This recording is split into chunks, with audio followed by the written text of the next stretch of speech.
From Troy Public Radio, this is Alabama Aloud. I'm Don Noble. Alabama Aloud is the only podcast where you can hear Alabama stories read in their entirety. Today I'll be reading Negro Progress by Anthony Grooms.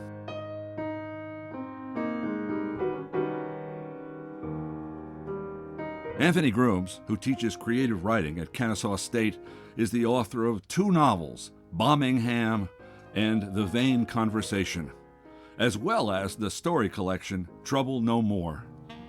This story, Negro Progress, set during the Children's Crusade in Birmingham, is a slightly different, more nuanced look at the events of those days of dogs and hoses. The story, Negro Progress, was published in the 1995 collection Trouble No More and is read here by permission of the author.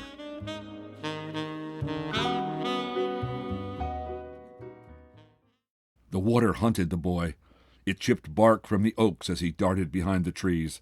It caught him in the back. His lanky legs buckled.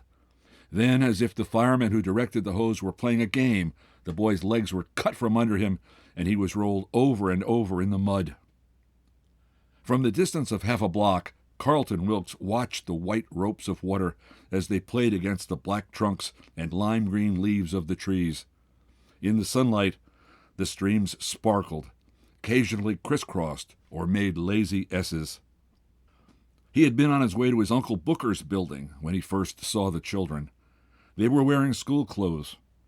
He remembered that somebody in King's organization had called for a children's crusade, placing teenagers and children as young as 6 on the front lines of the city's civil rights demonstrations.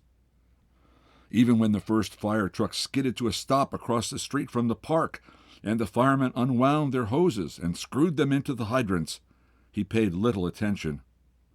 Uncle Booker had quite literally ordered him downtown.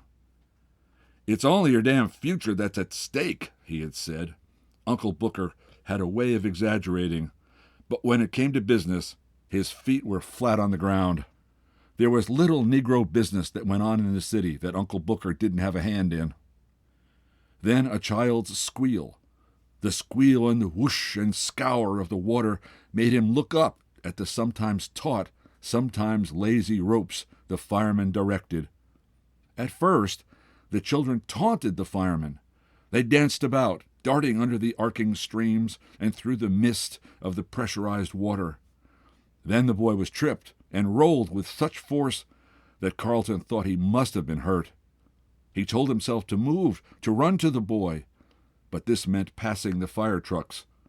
Then he saw the paddy wagons and the handsome German shepherds. His legs went rubbery. His legs seemed barely strong enough to push in the clutch as he drove to Selina's house. He and Selina Parrish had been engaged for 6 months, but had not set a date for the wedding. She was a nurse at the city hospital, one of the first Negro nurses there. When she opened the door, he saw in her expression how harried he looked.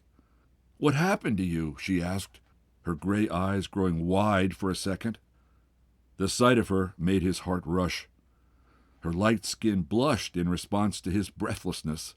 He stumbled across the threshold, stammering. Not until she had taken him by the shoulders did he manage to speak. They are hosing children, shooting them down like the Boston Massacre." For a moment she looked horrified, then seemed to understand him and relaxed a little. "You mean spraying them with water?" She tightened the belt on her robe and turned on the radio. "Just hosing them with water?" There was no news on the radio. She led him to the sofa, spoke soothingly to him, and brought him a drink. It was cheap whiskey, but it calmed him. She took his hand and asked him to tell her what had happened. "Let me get another drink." He went to the decanter in the dining room. The decanter was made of gaudy cut glass. He poured a finger, swallowed it, and poured another. The trembling stopped. He felt a little more like himself. "Doesn't your old man ever buy good liquor?" "You know it's only for display." He talked a moment about what he had seen, but when he got to the part about rescuing the boy, he stopped. "Then what did you do?"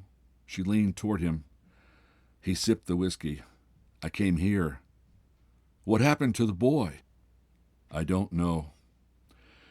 Well, she said, and sat back on the sofa. Probably nothing. The radio hasn't said a thing. The trembling came back. He paced. I just don't know. I have a sick feeling. I can't explain it. It feels like my whole insides want to come out. He stopped while she took the curler out of her bangs. It feels like something bad is going to happen. And if I stay here, if we stay here, we are going to be trapped in it. Well, there is a civil rights protest. He took a breath. Don't be sarcastic. I don't mean to be sarcastic. I'm just pointing out to you that something is happening. You don't realize it because you don't see it every day. And, well, you have options those people don't have. Money gives you options. What's that supposed to mean? Just an observation. Then she added quickly, not of you, not so much of you, sweetheart, but of my patients. You feel you may get trapped. You can afford to go to New York or California, but most of them can't. At least not in the way I'm talking about. What's the difference in New York?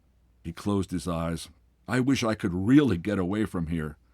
From this city. From the whole damn country. He sat on the sofa and took her hand.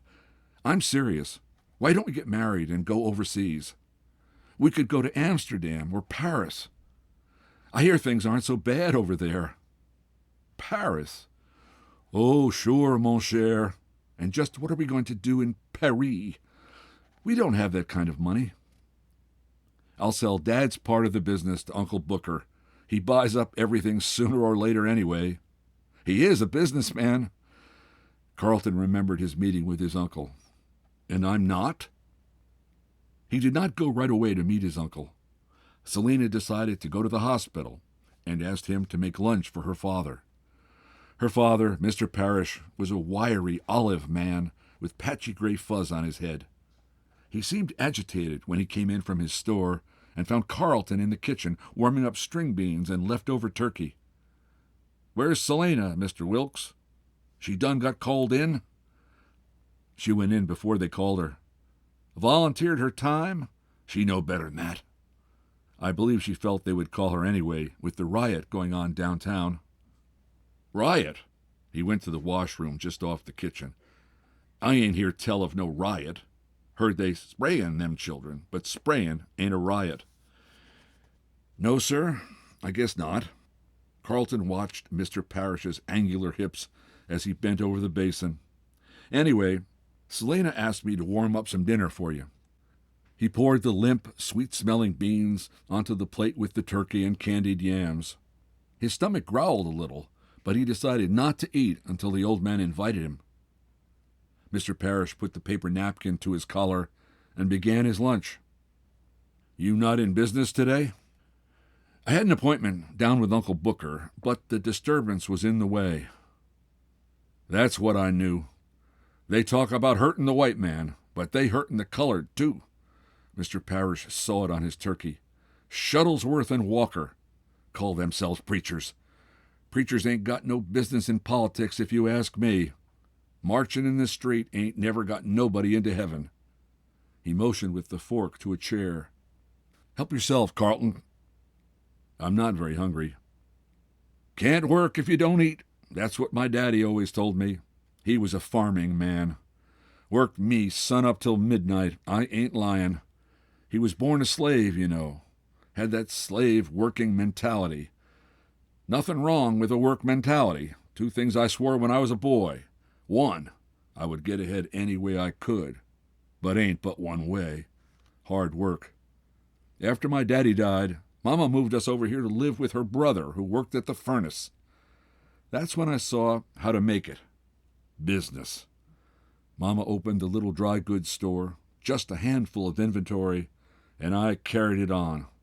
My brother, Tom, he went back to farming. Still farming. Don't own a thing. Ain't got no pension, no nothing. Carlton wiped sweat from his forehead back into his hair. He was wishing for a drink, and the smell of the turkey was making him hungry. What was the second thing? I'll get to it. Mr. Parrish chewed. Farming, that's what. Never going to lift another hoe in my life, unless it is to sell it.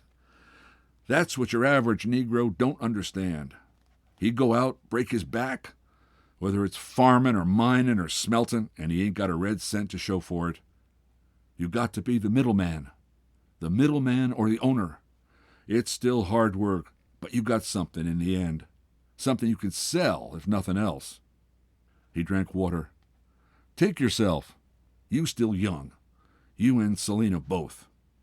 Well, she doing the best she can for a woman. But nursing, first colored girl or not, that's not what I want for her. She needs to settle in and raise the children and take care of the house.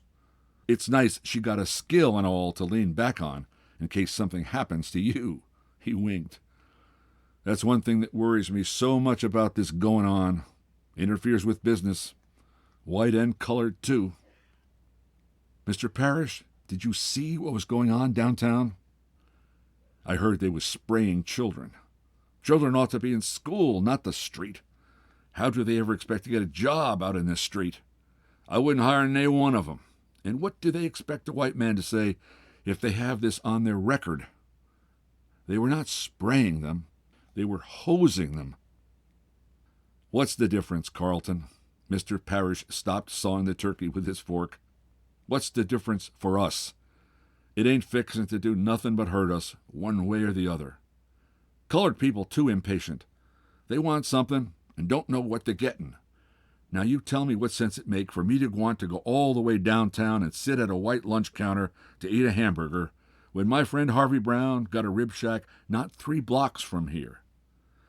And in your own business, Carlton, what good it gonna be if they let us live up in Mountain Brook? You can't sell no houses in Mountain Brook, and ain't no white ever gonna buy a house in Titusville. People talking about getting their freedom. Freedom ain't worth a dime if you ain't got a dime. He punched the table with his finger. Every dollar they spend with the white man is a dollar they ain't spent with us. He pushed back from the table and folded his arms. We got to think this thing through. This marching business is likely to drive every colored man in the city out of business. The two men sat quietly for a moment as if considering this proclamation. Then Carlton shifted and cleared his throat. Mr. Parrish, Selina and I have been talking. We figure if things don't get better, we might go away. The old man didn't look up. Where to? Up north? Colored got the same trouble up north. Only difference is they don't know it. We were thinking about Europe, maybe Paris. Paris, France? Mr. Parrish looked at Carlton with incredulity. You don't mean Paris, Kentucky. You mean Paris that in France? What the hell are you going to do in Paris, France? You speak French? You got any family in France? He sighed. Son, white man own Paris, just like he owned Birmingham. Ain't a place in the world you can go, unless in it's Red China, that the white man don't own. You can even go back to Africa, and you still got to deal with the white man. So you might as well save yourself some running and deal with him right here. Uncle Booker kept him waiting. From the window in the outer office he could see the park. It showed no evidence of the disturbance. The intercom buzzed. Mr. Wilkes, the secretary called to him. He will see you now. Just before she opened the door for him, she whispered in a matronly way, Straighten your tie. Uncle Booker looked at his watch and shook his head. I was here on time, Uncle Booker, but there was a riot. You let that foolishness stop you? It was more than just a little foolishness. Carlton walked quickly to the window. Didn't you see it from here? I saw it, but I didn't let it get in the way of what I had to do. Uncle Booker packed and lit his pipe. Have a seat, son. Believe it or not, I was young once, so I know how it is to get excited about things that don't mean a difference to you one way or the other. But I know. Booker waved him silent with a chubby hand. You're concerned about your rights, about Negro Progress. I'm for all that, too. Lord, I'd be a fool not to be. And believe me, sure as the sun comes up every morning, it's coming. Maybe these school children have started something. Maybe not. Maybe we'll be singing their praises, or maybe we'll be burying them. Or maybe both. He puffed and swiveled in his chair. And you got a part in this progress, too. Carlton's stomach churned. He couldn't see himself marching. Booker put his pipe in the pipe rest. This will sound awful hard, but it's the truth. For someone like you, educated up north and in a white school and got a little money behind you, the only Negro progress is to make as much money as you can.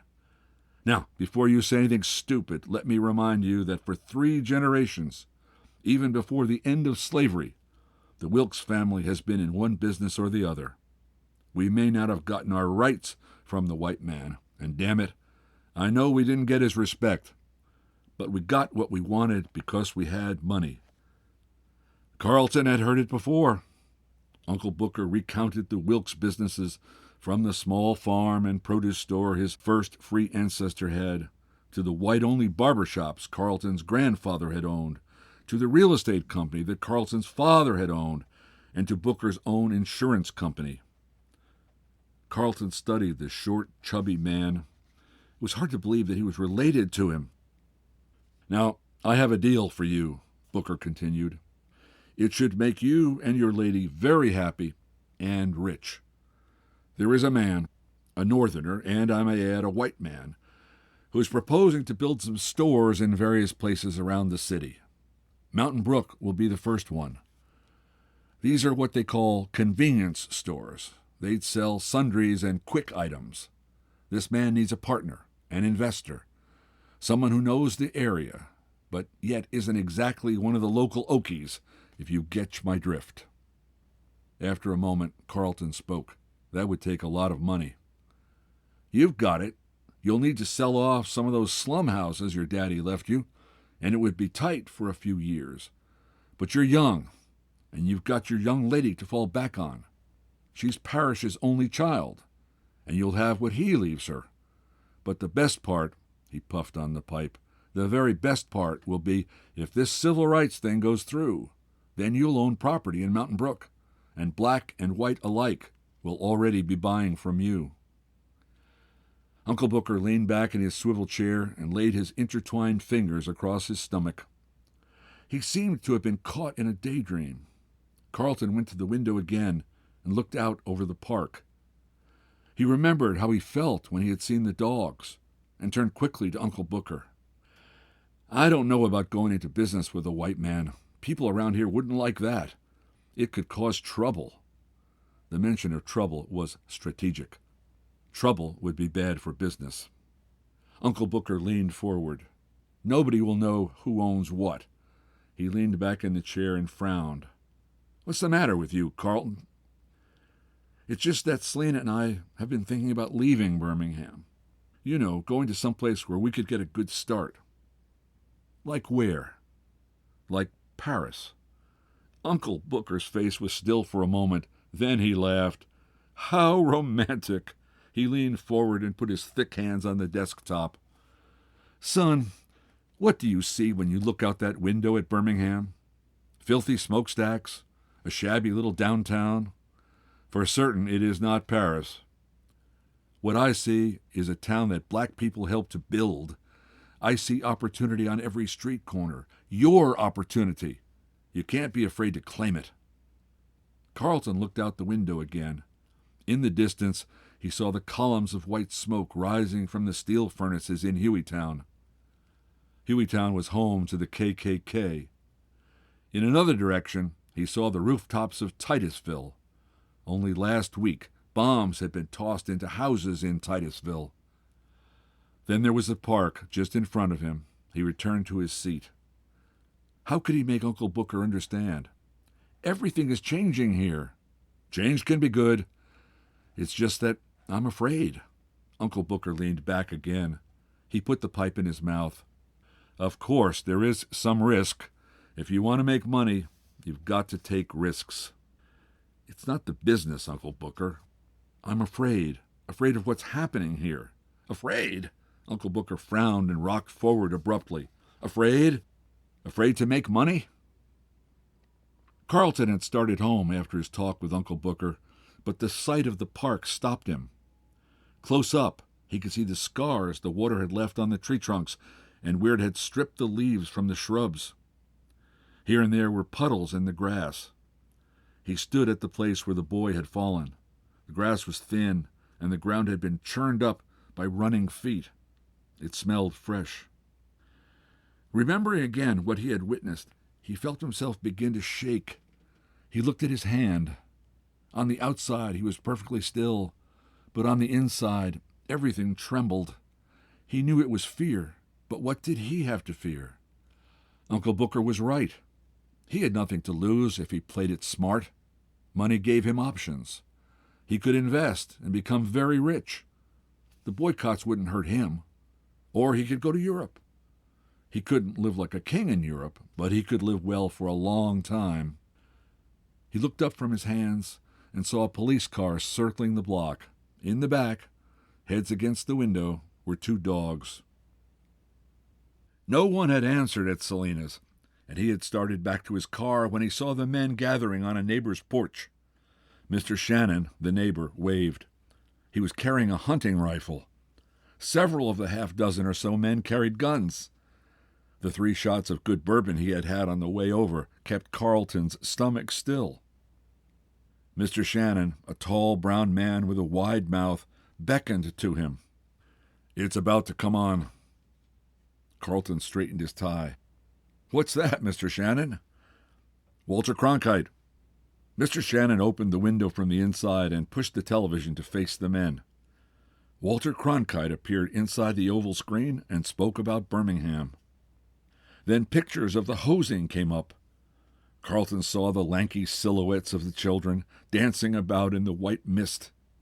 A jet smacked a child and tossed her down. "God," one of the men said. The whole newscast was about Birmingham. No one made a sound. Even when the governor made a defiant speech, no one said a thing, though Carlton could see Mr. Shannon's forearms tighten. When the newscast ended, the men looked at each other, their jaws set in anger and their fists twisted around the barrels of their guns. "The Klan will be out tonight," one of them said. "I'd like to see them," another said. Mr. Shannon relaxed a little. "I don't reckon so. I reckon they're at home watching it like we are. But we'd better be on guard anyway. Any hooded bastard comes sneaking around this neighborhood, I get me a piece of 'em," a man said. "All you do is give Pooler a piece of mortuary business." "Now, gentlemen," Mr. Shannon said, "we got a higher cause than to talk like that."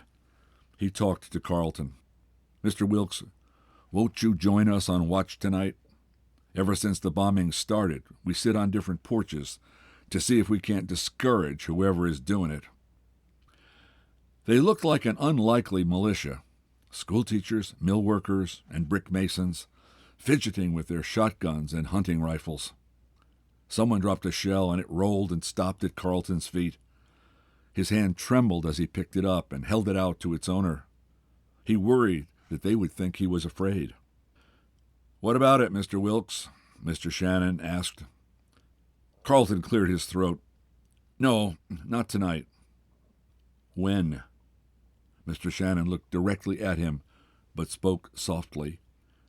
"Comes a time when enough's enough, and you got to do what you got to do. I say when the fire department that I pay my taxes to go and hose little colored girls, then the time's come."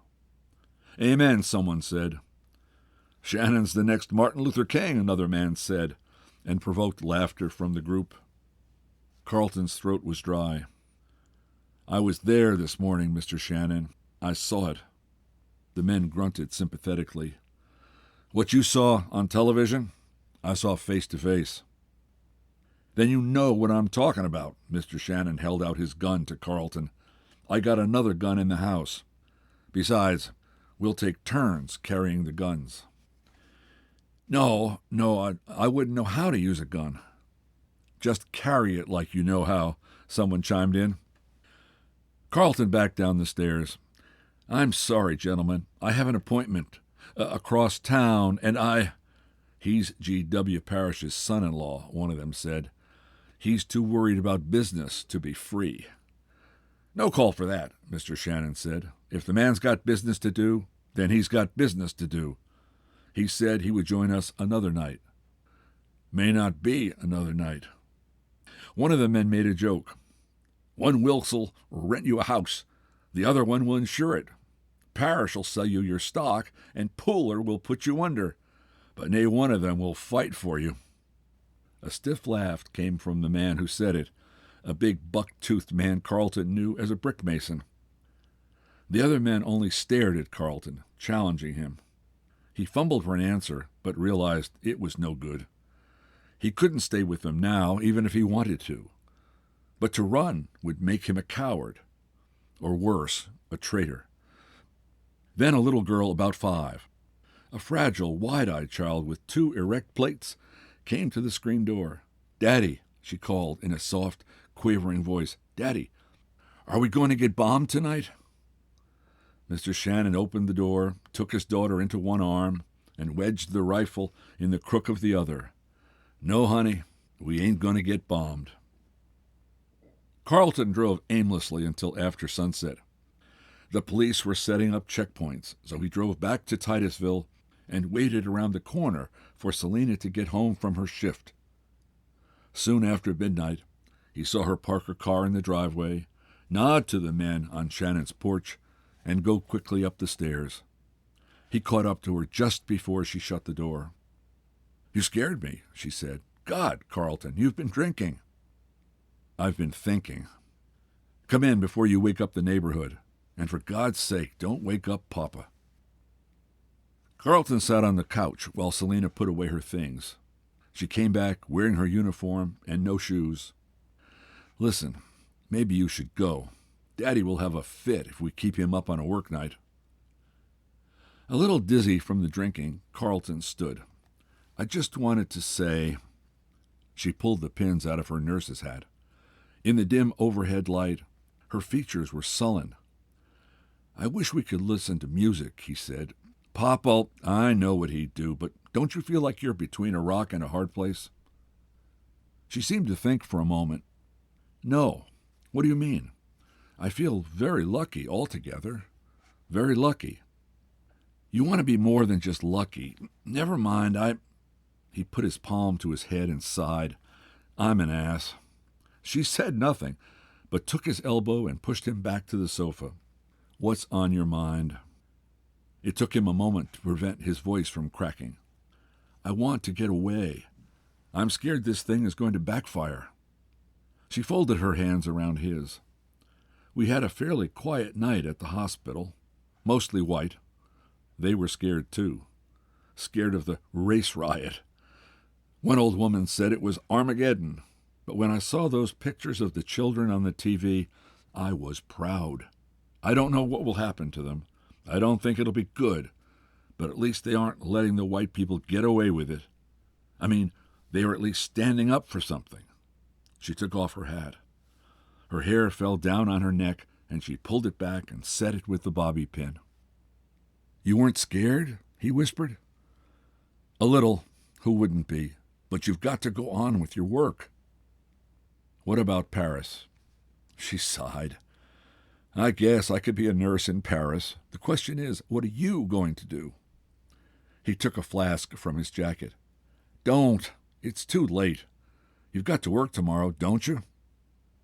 Hearing Mr. Parrish on the stairs, Carlton put the flask away. "Let me see if I can't send him back to bed." Selina went to the foot of the stairs and called to her father, telling him nothing was the matter. The old man complained about his interrupted sleep and kept coming down. Reluctantly, Carlton started toward the door.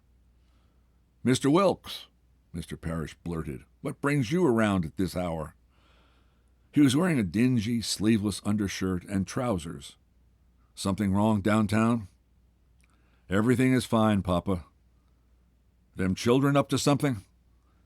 Selina tried to turn her father around at the foot of the stairs, but he brushed past her, eclipsed Carlton on the way to the door, and looked out of the side light. "Shannon and his crew still sitting up. waiting for the Ku Klux Klan. He faced Carlton. His age showed in the bags and spots under his eyes. Tell you one thing, the Klan ain't waiting for them. They in bed getting their rest so they can put in a full day. Klan gonna strike. He go ahead and strike and then go home and get a full night. Ain't that right, Mr. Wilkes? His bare feet scuffed against the scatter rugs as he limped into the dining room. Mr. Wilkes, he said, with a certain sarcasm, won't you join me in a taste? Oh, Papa, Selina protested. Carlton stepped between her and her father and pulled the flask from his jacket. I owe you one, Mr. Parrish. I suppose you do. Mr. Parrish took a shot glass from the sideboard and held it for Carlton to fill. Papa, Selina said, Carlton was just leaving. Motioning to the sofa, Mr. Parrish invited Carlton to sit. I'm sure he got more gumption than to come into a man's house in the middle of the night, wake him up, and then leave. Besides, this Paris thing got me so I can't sleep. He sat. Carlton, I'm a country man, and I didn't have the privilege of the education that your daddy give you, but I do my share of reading, and I read about those colored fellows that run off to Paris because they can't be free in this country.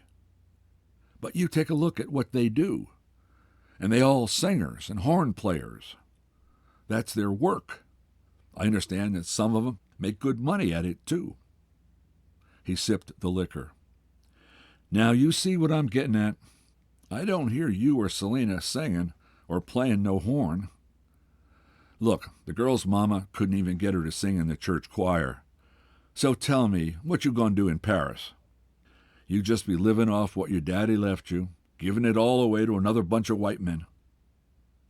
Now, I know things are supposed to be better overseas, but let me tell you this. No matter how bad it gets, and it done already been a hell of a lot worse than it is now, there is no place like your home. Finishing his drink, he started back up the stairs, then stopped and looked plainly at Carlton and shook his head. You know, Carlton, Selina, my only child. The old man went up into the darkness, and Carlton turned to Selina. I could look into getting passports tomorrow. Selina threw her head back and sighed. Carlton, I love you, but really, it's a silly idea. The sun was above the rooftops when Mr. Shannon rapped on the window of Carlton's Lincoln. I just wanted to see if you were all right, Mr. Wilkes. Carlton's head was cloudy, and his neck ached from having slept on the armrest. He mumbled a greeting to Mr. Shannon and felt in his pocket for the keys. Excuse me, I must have fallen asleep. Don't worry about it, Mr. Shannon winked. I remember when my wife and I were courting. Besides, it's good to be young. Why don't you come in and have a cup of coffee and some eggs? Put something solid in your stomach. Carlton tried to beg off the invitation, but Mr. Shannon insisted, and he found himself brushing the wrinkles out of his suit and running his tongue over his stale teeth. Inside, Mrs. Shannon, her hair in rollers, was scrambling eggs. She was a tall, dark woman with genteel features. Two girls sat at the kitchen table. One, the little girl Carlton had seen the day before, and the other, an adolescent, who seemed much perturbed by his appearance. I'll just have coffee. Oh, no, you won't, said Mrs. Shannon, as she scooped grits and soft scrambled eggs onto a plate with sausage patties, toast, and jam. The food smelled good, and Carlton was hungry. He fidgeted to prevent himself from eating until all were seated, and Mr. Shannon had said the grace. The older girl, Gloria, pretended to ignore him. She ate the sausages with her fingers, pinky up. Mrs. Shannon firmly told her to use a fork, and slowly, fastidiously wiping grease from her fingers onto a paper napkin, Gloria conformed. The little girl hardly ate for staring at him. He winked at her, trying to solicit a smile, and asked her name. She turned away, but prodded by her parents, she told him. Bonita. That's a pretty name. Spanish, isn't it? I believe so, Mrs. Shannon said. We took it from her grandmother. Mrs. Shannon asked about the wedding plans. Selena tells me nothing, you know. Not that it's my business, but a neighbor would like to know. We haven't set them yet, Carlton said. Maybe soon. We've been thinking about going to Europe. That would be a nice honeymoon. Mrs. Shannon looked impressed. I swear, Selena doesn't tell me a thing. She hasn't exactly agreed yet, Carlton confessed. It is expensive, Mrs. Shannon said slowly. For a moment it seemed to Carlton that she would give him a sympathetic pat on the hand. You'd better travel while you are young. Once you have your children, you'll be settled for a long time. I did get to travel over in the Pacific during the war, or the conflict, whatever they called it. Korea. Mr. Shannon piped in between bites of egg and toast. He stopped chewing and looked at Carlton. What do you think about all this mess that Shuttlesworth and King stirred up, Mr. Wilkes? You think it's going to come to something? This was not the conversation Carlton wanted. He wanted to ignore Mr. Shannon and to turn back to Benita with her erect braids and tiny, square, egg-covered teeth. We don't need to talk about that at the table, Mrs. Shannon said, and then more softly, it upsets the children. Some children are out there in jail. Mrs. Shannon scooted back from the table, asked if Carlton wanted a second helping, and barely waiting for him to clear his mouth to reply, she put another spoonful of grits on his plate. Some children are in jail, Mr. Shannon repeated. I can't say that I'm not scared for them, but there comes a time when you got to do nothing. Mrs. Shannon banged the pot on the stove. None of mine are going down there to be killed by Bull Connor. I'm not scared of Bull Connor, the older girl said. You'd better be, her mother replied. She took a breath. We're going to upset Benita, so just let it rest. It won't rest. Mr. Shannon took his plate to the sink. Mr. Wilkes, I'm going downtown. I think a lot of us will be marching. Mrs. Shannon cut a look at him. You'd better be marching on to work instead of jail. We don't have any money to get you out. Then I'll just stay. He went to the door. Are you coming, Mr. Wilkes? Slowly, Carlton sat back from the table. He nodded toward Mrs. Shannon and stood. He felt a tremble in his knee. Gloria popped up and ran toward her father. Can I go with you? She asked. The park was crowded with people of all ages. Carlton recognized no one, but Mr. Shannon, a schoolteacher, greeted many of the people, both adults and children. Policemen and firemen were gathering on three sides of them. Yet there was quiet festivity as people greeted friends or sang hymns. Someone was singing, Gonna Lay Down My Burden, down by the riverside. Someone else led a small group in prayer. A bullhorn crackled, and the crowd began to shift. Carlton's mind tripped over itself as he tried to fathom everything. He couldn't understand the instructions coming from the demonstration leaders. The bullhorn seemed to be circling the park. He thought it might be coming from Bull Connor's armored car, yet he couldn't see the car. He looked for Mr. Shannon and saw the top of his curly head several yards away. He tried to follow, but the crowd pressed against him, and Mr. Shannon moved even further away. It occurred to him that the people were dressed nicely, in clean dungarees and sundresses, and that the firemen were preparing to hose them, as they had done to the children the day before. Behind the fire trucks and paddy wagons, he saw Uncle Booker's insurance building. He thought that if he could make it past the trucks, he might be able to take refuge in the building. What Mr. Parrish had said was evident now. How much business would the store owners along 4th Avenue do if they were rioting in the park? They had mortgages to pay and families to feed. The demonstrators, singing and chanting, lined up at the park's edge. Carlton was close enough to see the face of one of the firemen. He was a square-jawed young man, covered with freckles.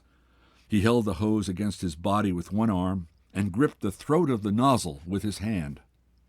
Suddenly, Bull Connor's armored car rolled down the street between the crowd and the firemen. At the window sat heavy-jowled Bull Connor himself. He wiped his glasses with a white hanky and spoke into a microphone, which was amplified by a speaker on the roof of the car. The demonstrators did not disband, and the car moved on. A line of helmeted policemen and their dogs moved in, cutting off Carlton's retreat to Uncle Booker's building. The young fireman adjusted the nozzle. It seemed to have been pointed directly at Carlton, but there was some confusion. The fireman was looking back at the pumper and yelling instructions. The men at the pumper had taken out their wrenches and were tampering with the hydrant intakes. The young fireman took aim again and braced himself. Carlton saw him push down the nozzle lever. There was still an escape route, Carlton thought, if he could get to the back of the crowd and then slip behind the fire trucks. He began to push through the crowd. Things were getting too crazy. Somebody was bound to get hurt. Negro Progress was supposed to be good for Negroes. He was a Negro, but this was not good for him. He would go to Europe. He pushed faster through the crowd, not caring whom he shoved or stepped on. If Selina didn't want to go, he would go without her. Someone grabbed his shoulder. He pulled away and was grabbed again. It was Mr. Shannon. "Hold on a minute, Mr. Wilkes. We are marching on City Hall." Carlton was still for a moment. Mr. Shannon's hand felt like a vice on his shoulder. Then he shivered, and Mr. Shannon took away his hand. "I'm sorry," Mr. Shannon said, and looked away. Carlton flushed with embarrassment. Mr. Shannon spoke again in a low, steady voice. "Won't you please walk with me, Mr. Wilkes? If you won't, I'm not sure that I can." For a while, Carlton could not answer, and the two men stood while the crowd pushed around them. "Mr. Shannon," Carlton's voice quavered, "I'm afraid." The confession was accompanied with a great relief, but relief made him no less afraid. "I'm afraid, too." Mr. Shannon hooked his arm in Carlton's, and slowly the two got in step with the crowd. "But I feel I don't have much choice about being here. I've got my children to think about, for one thing. You're young, Mr. Wilkes. You don't have children yet, but someday you will. When you have children, then you will know that you have to make a choice to face your fears. I don't know what will happen today. We may be knocked in the head, maybe worse. Just keep thinking about the children. Think about all the children." "All the children?" "The children who were arrested." Carlton tried to imagine the faces of the children. He imagined groups of children, their faces blurred by distance. He saw them as silhouettes or as flashes of color dashing in and out of the arcs of water. He saw the form of the boy who had been knocked down by the water. But he could not see the children as individuals, as people he knew. Because his father had money, he had been sent away to a boarding school in the north. Except for business, he had had only a little contact with these people, much less with their children. It had been a business errand to the hospital that had brought him and Selina together. Selina, he thought out loud. He had no children, but he had a future with Selina. He tried to imagine having children with Selina. How would they look? Her eyes, his nose, her mouth and hair. Try as he might, he couldn't imagine the child's face. 2 by 2, the demonstrators began to file across the street toward a gap between the police cars and the fire trucks. Secure on Mr. Shannon's arm, Carlton fell into step. They made it to where the park lawn and the pavement met before the line stopped. The demonstration leaders argued with the policemen. Again, Carlton saw the young, freckled fireman, now dragging the dead weight of his limp hose around and aiming it at the marchers. There was a murmur, and people began to kneel. Kneeling, Carlton thought, kneeling like lambs to be slaughtered. He tried to pull away. "Kneel and pray," someone said. "Kneel and pray." Mr. Shannon held him tightly. They say pray that the water won't come on, Mr. Wilkes. Carlton shook his head. They are praying that the water won't come on. They had gone crazy. It was one thing to get hosed when you were on your feet and able to run, but it was suicide to kneel down. Mr. Shannon pulled on him. His knees buckled, and he landed squarely on the edge of the sidewalk. The water didn't come. Oh, God! Oh, God! People sang and prayed. Carlton dared not move. It was as if the collective will of the crowd had frozen the hydrants. If he could only stay here now, stay. If he didn't move, if he didn't shiver, if he were as still as ice, then the water wouldn't come. Time would hold still. He caught his breath. His ears began to ring. But nothing moved. Except now, a cold molecule of sweat was slowly pushing through a pore at the base of his scalp and swelling into a quivering bead. He must not move. Oh, God! Oh, God!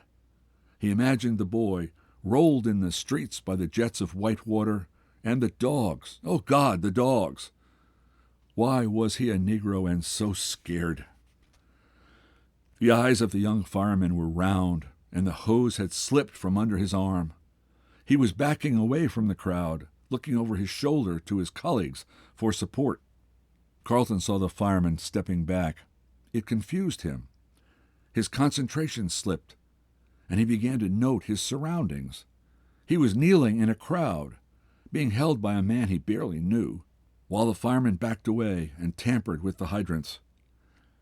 He had stepped out of his life into something stranger than life.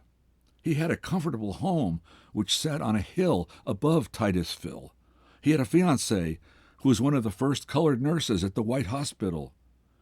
He had a business to run and a Lincoln Continental. Yet he was compelled to stay where he was, on his knees, in front of Bull Connor's firemen.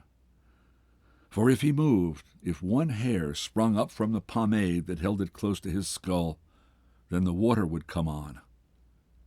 The bead of sweat trembled and began to roll in a meandering, ticklish path over his temple and across his cheek.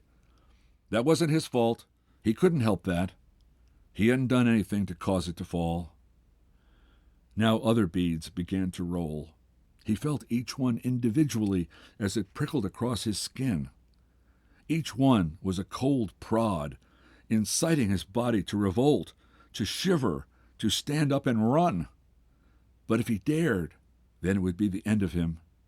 He would be rolled in the streets, chased and bitten by the dogs. He would be no better than the others. Courage, Mr. Wilkes, courage. Mr. Shannon loosened his grip, and Carlton screamed and jerked away. Kneel, mister, someone said. But Carlton continued stumbling through the kneeling people, stepping on them, picking a route to the rear of the park. Then there was a whoosh. Carlton turned to see the young fireman brace himself as the hose kicked and foamed and shot water. At first the stream scoured the asphalt and sprayed up a milky, prismatic mist. Then the fireman gained control of it and directed it at the kneeling demonstrators. The jets bowled the demonstrators over and knocked them down as they tried to rise. White arcs came from every direction, and Carlton realized that he was surrounded. He pushed people aside as he ran instinctively toward Uncle Booker's building. He made it to the curb just as a column of water came at him. Diving behind a parked car, he escaped the direct force. He edged along the side of the car and peeped around the fender to see in which direction the hose was pointed. Just inside the park, he saw a young woman in a white dress. She was bent over and stumbling as she tried to dodge the jets of water. Carlton wiped his eyes to get a better look. His heart skipped a beat. Was it Selina? He wiped his eyes again. The young woman turned in his direction, and he saw that without a doubt it was Selina. Now she had stopped running and was trying to help a heavyset man out of the mud. Carlton ducked behind the car again. His head was spinning, and the water in his eyes had broken the world into fragments. He had a clear shot to Uncle Booker's building. If he tried to reach Selena, the hoses would surely catch him. He tried to convince himself that she would be all right. She was strong, stronger than himself. Maybe she was too strong for him. Maybe he couldn't imagine children with her because they had no future together. She was claiming her future here at the park. His future was in Europe. He tried to imagine Selena's face. He held it in his mind for a moment, but it seemed the water in his eyes was also in his head. Every time he got the image of her to stand still, it was washed away by rivulets of water. Maybe he didn't love her. If he loved her, then he would be able to see her clearly. He would be able to run to her. He looked at her again in the crowd, and in a moment found her. The white uniform was now gray with mud. She had lost her shoes. She seemed dazed, no longer crouched and running, but standing and limping, an easy target.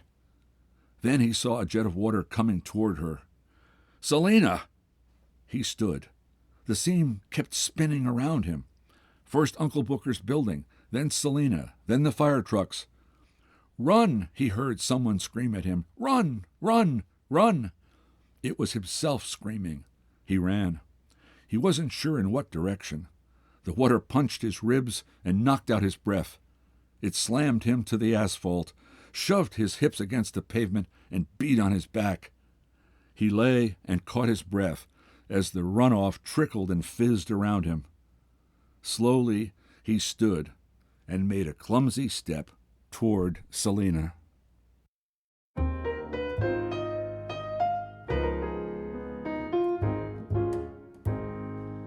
The story, Negro Progress, was published in the 1995 collection Trouble No More and is read here by permission of the author.